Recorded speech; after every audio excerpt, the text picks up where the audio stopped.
Week 3 of Fight Like a Mom. Good morning. I'm thankful that you guys are here today.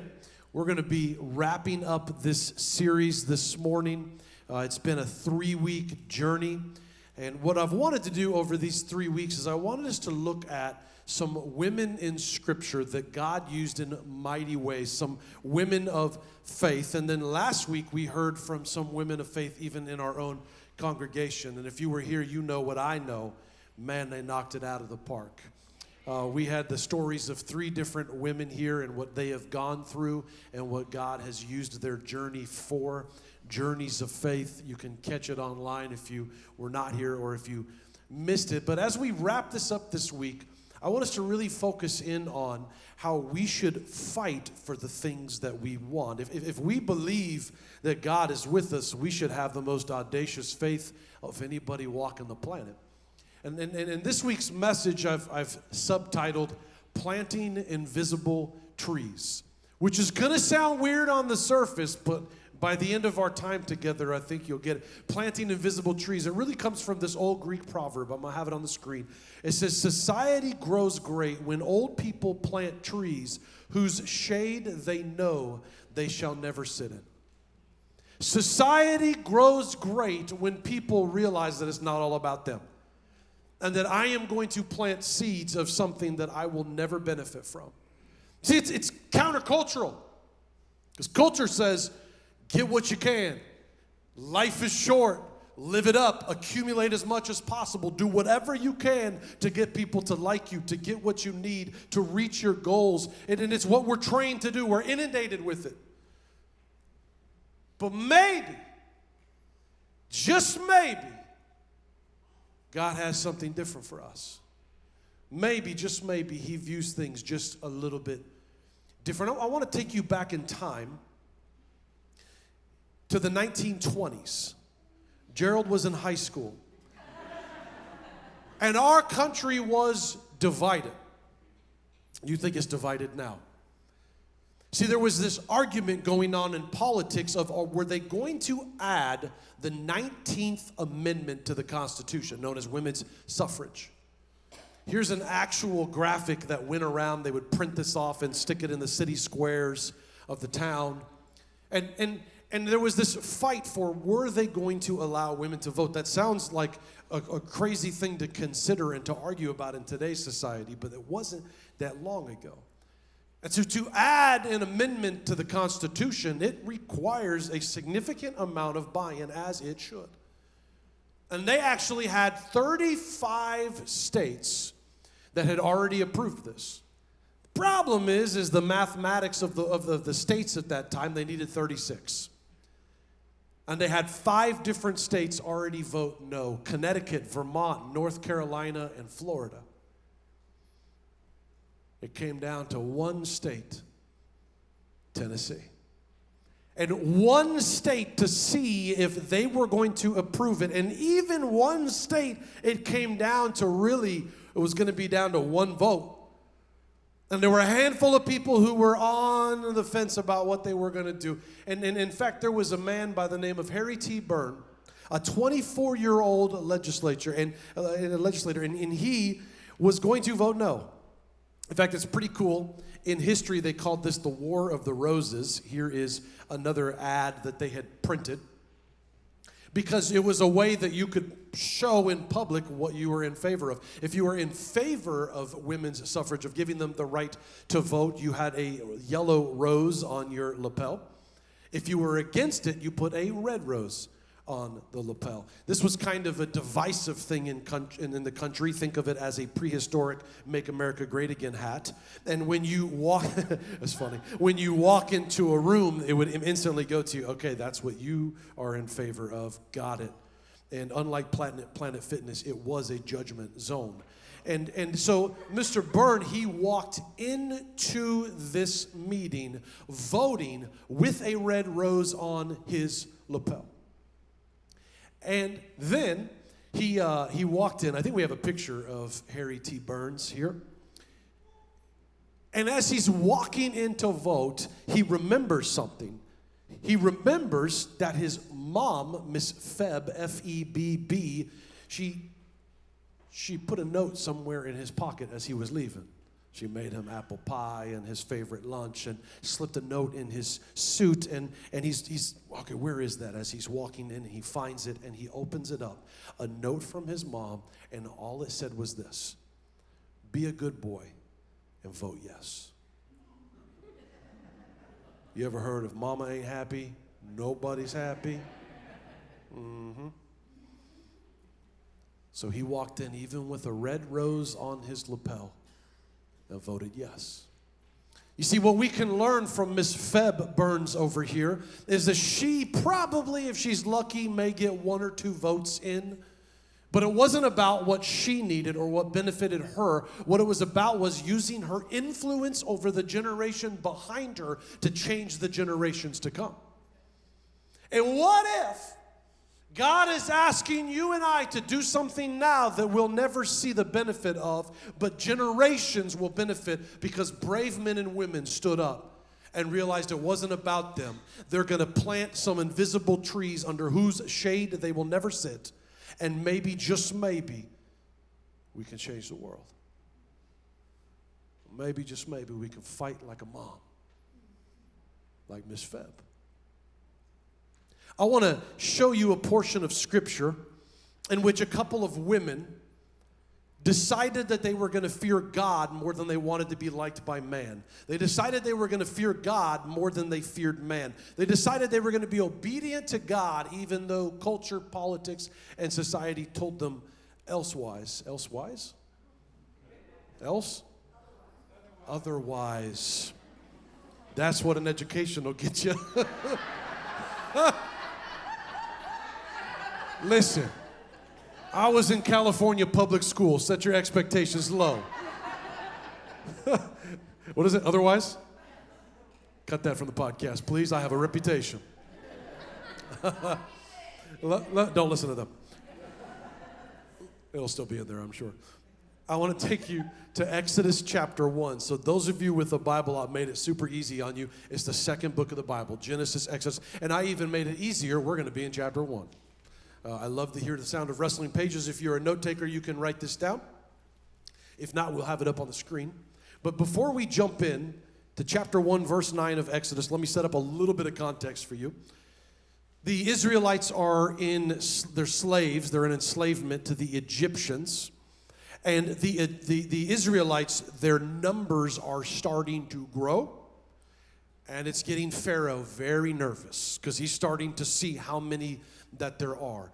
Verse 9, listen to what Pharaoh says. Look, he said to his people, the Israelites have become far too numerous for us.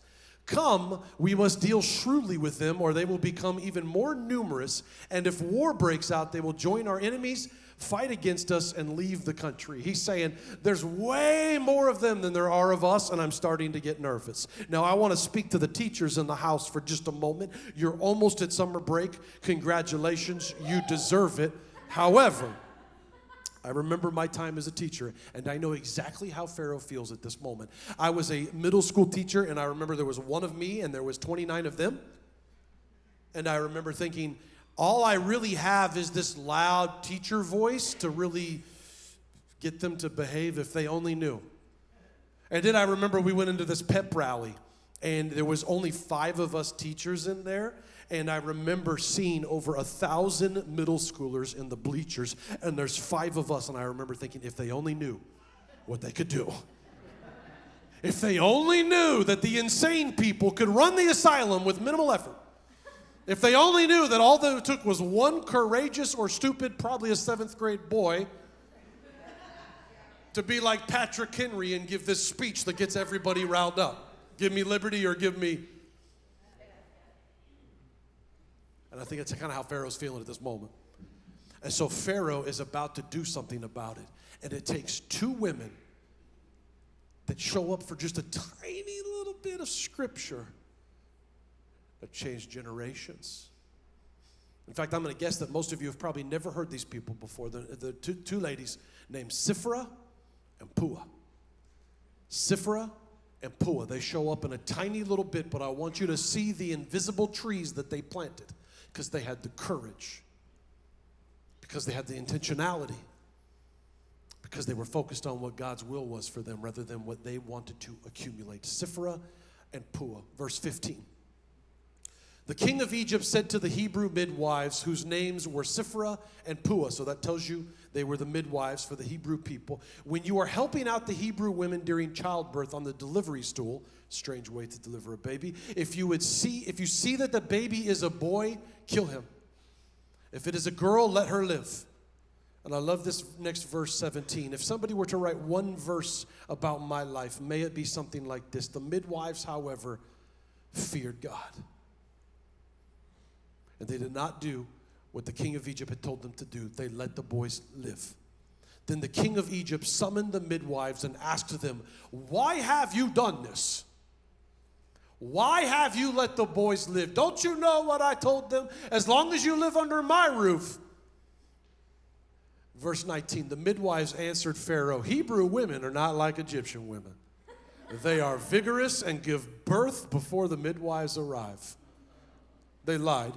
But I love their answer here because they're like, no, you don't understand. These Hebrew women, they're feisty. These Hebrew women, they're alphas. They don't do what we tell them to do. You don't understand. I tell you this, looking around, we got some Hebrew women in this house. Vigorous, determined, grit, will fight for what they need. Imagine the courage for just a moment, because we read verses like this and we're like, they argued for something and they deceived the Pharaoh. They didn't do what he told them to do. No big deal. You know, some of you are like, I don't listen to my parents ever. What's the big deal? They're standing before the king with their lives on the line, their families' lives on the line, the courage of these women. Verse 20, so God was kind to the midwives, and the people increased and became even more numerous. And because the midwives feared God, he gave them families of their own. Then Pharaoh gave order to all his people, every Hebrew boy that is born you must throw into the Nile, but let every girl live. Here's the artist's rendition of what they thought Sifra and Puah could have looked like. And what happens is that Sifra and Puah, they start by defying Pharaoh. So then Pharaoh's like, well, this isn't going to work, so now I'm going to make a decree for all people. If any of you guys have a baby, as a boy, throw it in the Nile River. But word started to spread about what Sifra and Puah had done. Like, they were talking about it. They're like, you should hear what Sifra and Puah did. And if they have the courage to do it, maybe we can. And they started talking about it, man. They gathered around the water cooler at work. They showed up at the T-ball game.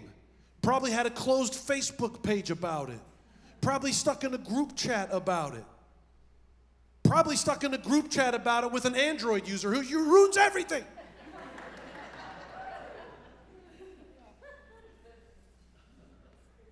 Having an Android is the most selfish thing you can do. You know who you is. Sifra and Puah started to have influence. Leadership just simply means influence. I love what John Maxwell says. He says, if you're leading and nobody's following you, you're just taking a walk. Leadership is influence. And it started to spread, and what it did is it gave the Israelites courage. Chapter 2. Now we're going to be in verse 1.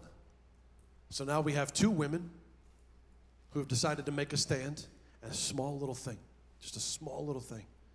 And now over these next 10 verses, let's start figuring out and adding up all of the different brave women who had a part to play in this. Verse 1, chapter 2, verse 1. Now a man of the tribe of Levi married a Levite woman, and she became pregnant and gave birth to a son. When she saw that he was a fine child, she hid him for 3 months. But when she could hide him no longer, she got a papyrus basket for him and coated it with tar and pitch. So now we have the mom. Then she placed the child in it and put it among the reeds on the bank of the Nile. His sister stood at a distance, it's the fourth, to see what would happen to him. She's helping stand guard. Then the Pharaoh's daughter went down to the Nile to bathe, and her attendants were there walking along the riverbank. She saw the basket among the reeds and sent her female slave to get it. She opened the baby and she opened it and saw it was a baby. He was crying and she felt sorry for him. This is one of the Hebrew babies, she said. Then his sister asked Pharaoh's daughter, shall I go and get one of the Hebrew women to nurse the baby for you? Yes, she said, go get the girl. So the girl went and got the baby's mother, Pharaoh's daughter, and said, take this baby and nurse him for me, and I will pay you. So the woman took the baby and nursed him. When the child grew older, she took him to Pharaoh's daughter, and he became her son. She named him Moses, saying, I drew him out of the water. Now, if you've ever been to vacation Bible school for even one day, you know who Moses is. And here we are now, generations later, impacted by one baby that took the courage of 6, 7, maybe 8 different women to plant some seeds that they would never know the magnitude of what they did. Here's a cool painting of kind of this scene. Now I ask you, what would have happened if Sifra and Puah hadn't started by defying what man said when it went against what God told them? If they didn't have the courage.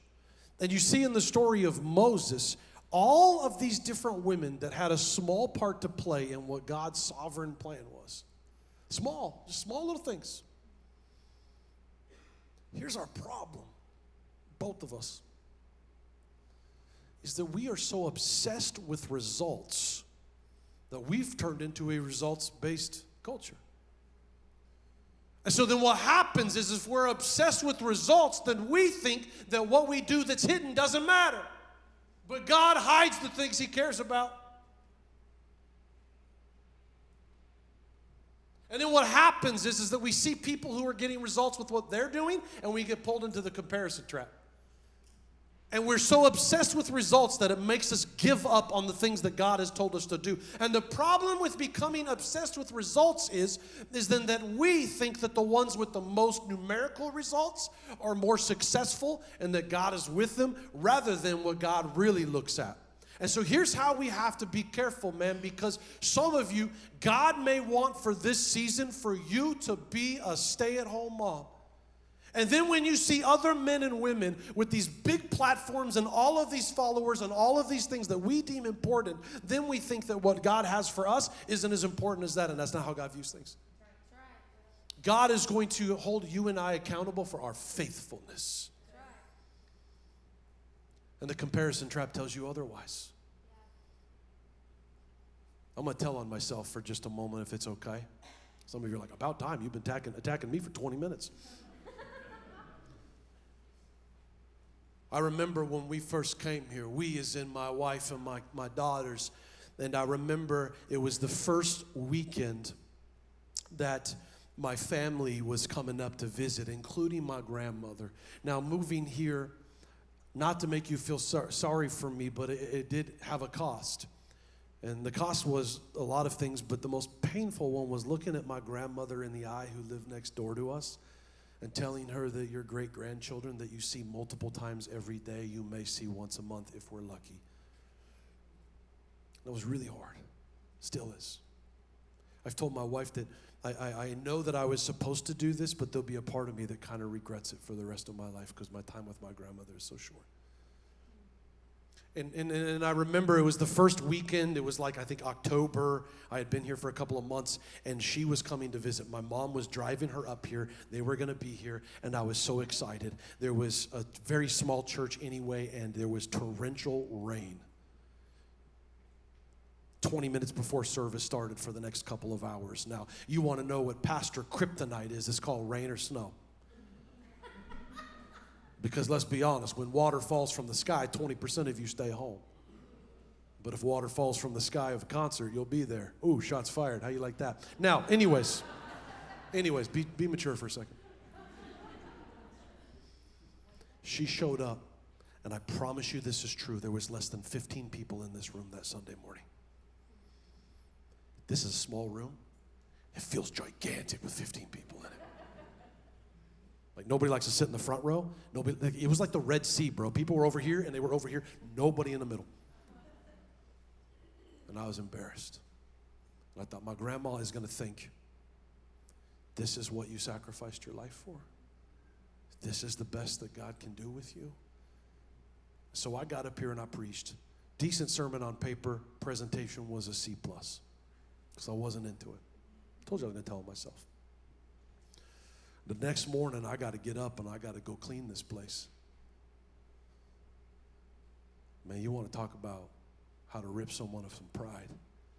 They preach on Sunday morning, and Monday morning they're cleaning the toilets that you sat on, and that your kids peed all over the place. And I'm literally down there in the handicapped stall of the men's bathroom cleaning, and I said to God, I said, this ain't worth it. What my family paid, this ain't worth it. 15 people. And all we've sacrificed, this is not worth it.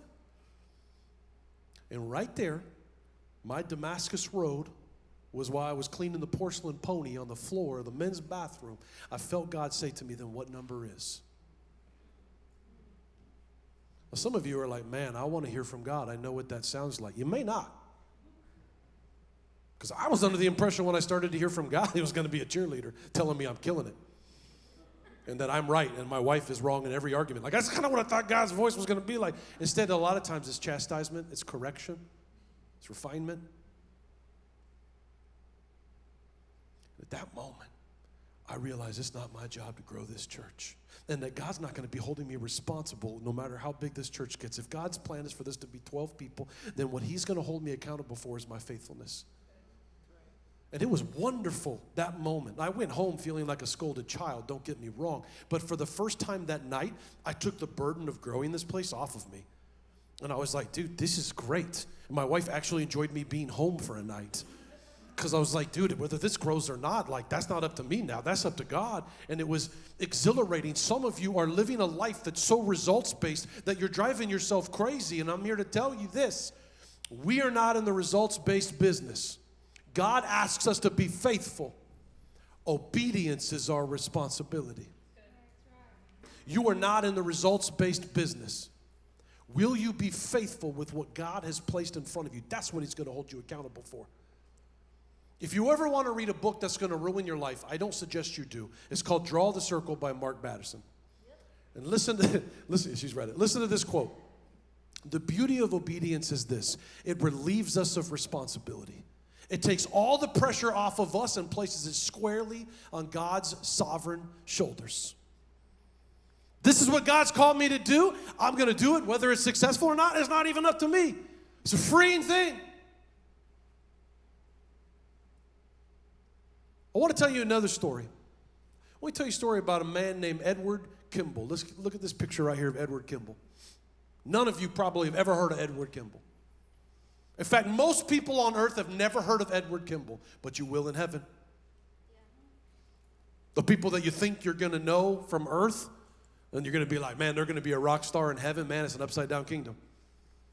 I think heaven's going to be full of famous grannies who prayed faithfully for their grandchildren. Edward Kimball was a Sunday school teacher, children's ministry. Some of you have done that. Some of you do that. And whenever a male starts to serve in kids ministry, you naturally are going to put him with the 4th, 5th, 6th, and 7th grade boys, also known as hell on earth.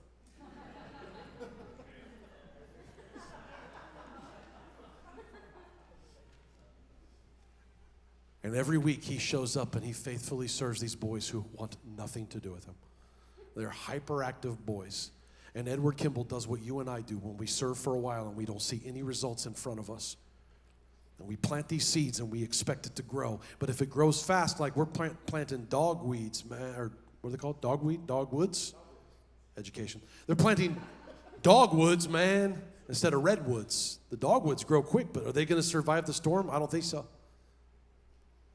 And so he's tired of it. And he tells God, I'm not doing this anymore. I've done it long enough. Time for me to clock out. I've done my time. Some of you have said that phrase.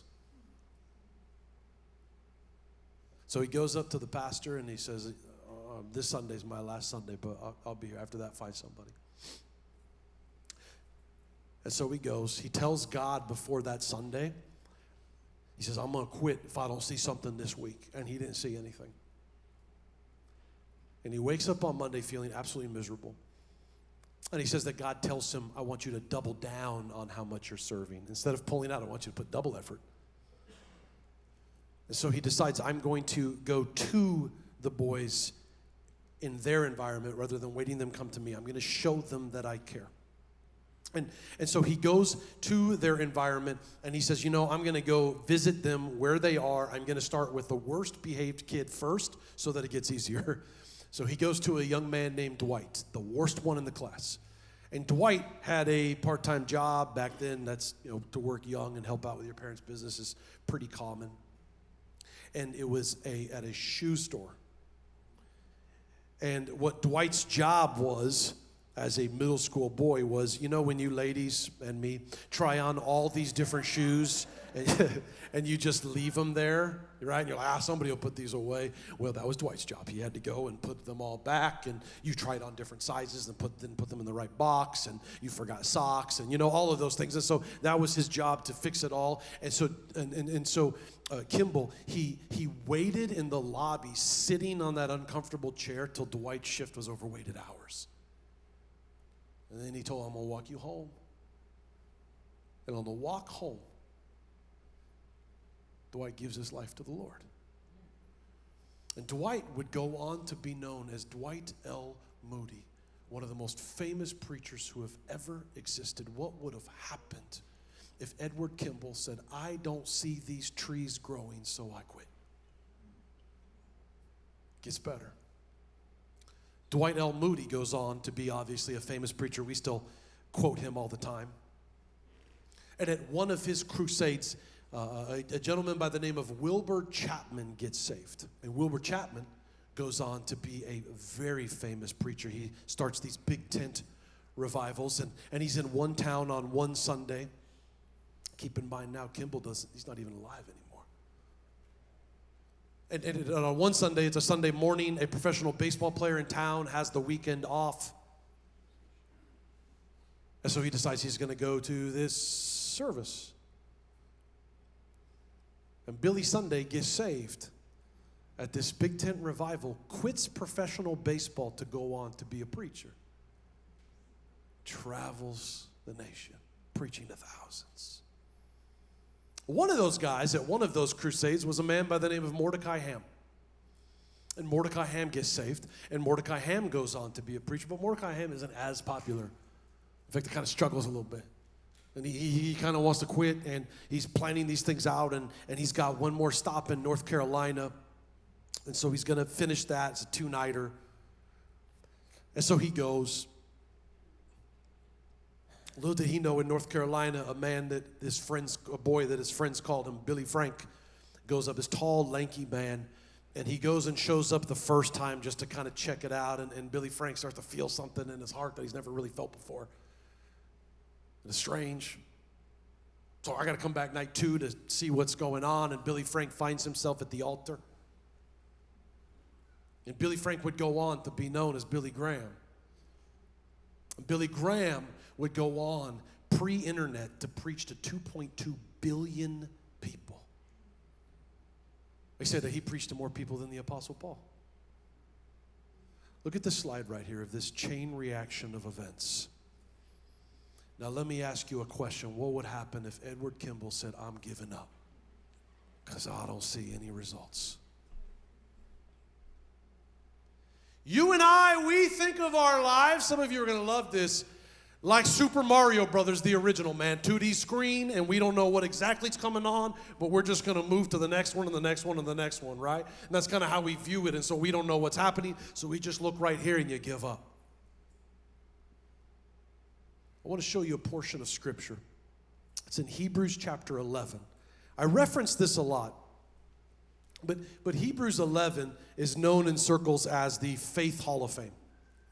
And really the writer of Hebrews, he has all of these different people that he names, so-and-so, and so-and-so, and so-and-so, and they are giants of the faith, man. Moses, Abraham, Rahab, Jonah, you name it. Person after person after person who planted invisible trees that they would never see. And you read this, and you're reading it, and you're like, fantastic. There's a bunch of no-name people that God used for big things, man. A bunch of no-name people. And you're getting fired up, and you're like, all right, I'm ready. Then the writer of Hebrews throws in this one little thing at the end that flips the whole thing upside down. I want you to see it.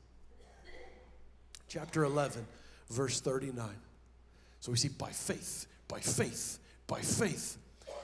Verse 39. These were all commended for their faith, yet none of them received what had been promised. Wait, what?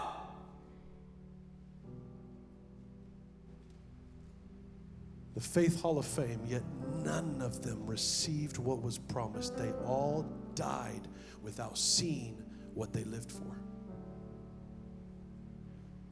By faith. I'm here to let you in on a little secret. You ready? It's on. It's not faith if you can see it. Some of you want to see it right away. That's not faith. That's evidence. I want you to have fruits of your labor, trust me. But if you see the fruits or not, that doesn't mean that it's more or less important to God. Who knows the chain reaction of events that are waiting on one Sifra or one Pua in this place? And you may never know. By faith. By faith. By faith. As we start wrapping this up, I want to share something with you. It's incredibly personal. I've been sitting on this for a year, waiting for an opportunity. I'm going to try my best to get through it. Somebody needs to hear this today. I spent the last 2 days at our men's retreat, which if you were there, we had a great time. Our men's retreat always feel like a little bit of a shift of the spiritual climate in this place. There's something powerful about having a room full of men and just hearing the voices of men in a worship service, singing praises. I'm giving you 364 days notice, men. We should have more than we had.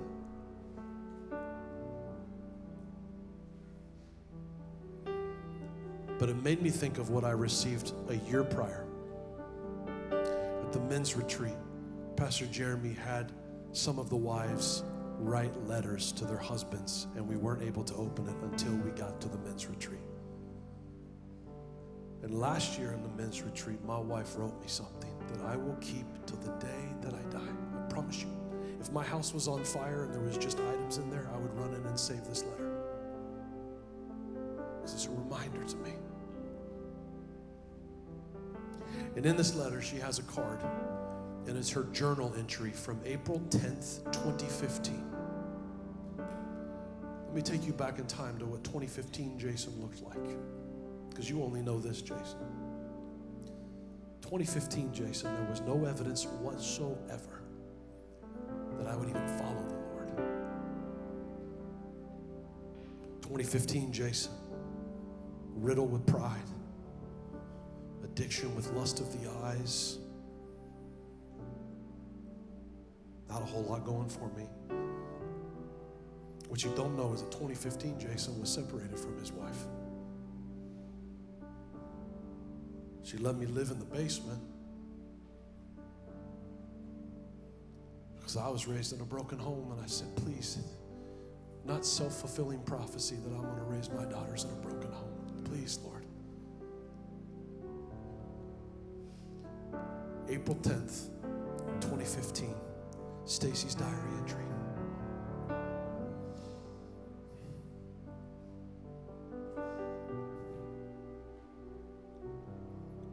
Today I see a light at the end of the tunnel. Not only do I feel God telling me to let go and start forgiving, but I feel God saying, just watch and see what I can do. I can feed 5,000 people with bread and fish. I can heal your wounds, and I can heal your marriage. Now let me ask you, what do you think would have happened if she didn't fight for our marriage at that time? She had every reason to walk away. what would that have done to Jason?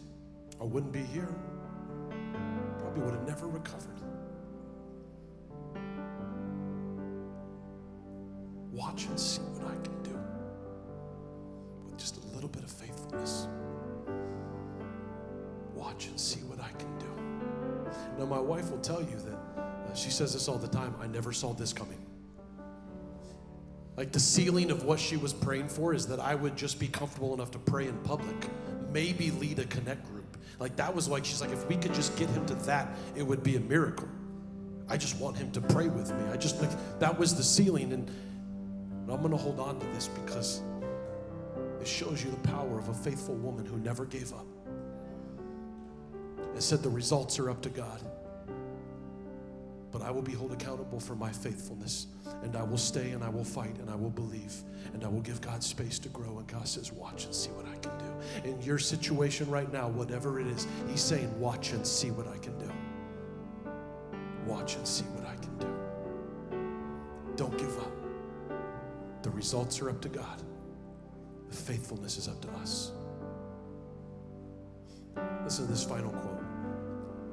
You can count the apples on the tree, but who can count the apples in a seed? God may ask you for a small part of a chain reaction of what he wants to do, but it's waiting on you. And you may die never seeing the results of the things that you're praying for. Don't give up. Plant those invisible trees. Don't give up. Watch and see what he can do. Thank you so much for watching this video. It truly is an honor to be able to spend a little bit of time with you. I want to encourage you, if you want to keep up with all of the latest things going on at Centerpoint Church, you can subscribe to this channel. You can hit that bell for alerts so that you won't miss anything. And most importantly, if this impacted you in any way, I want to hear about it. We want to celebrate with you. We want to serve you. So if you go to centerpointtn.com, click on Contact Us, and we can't wait to get connected with you.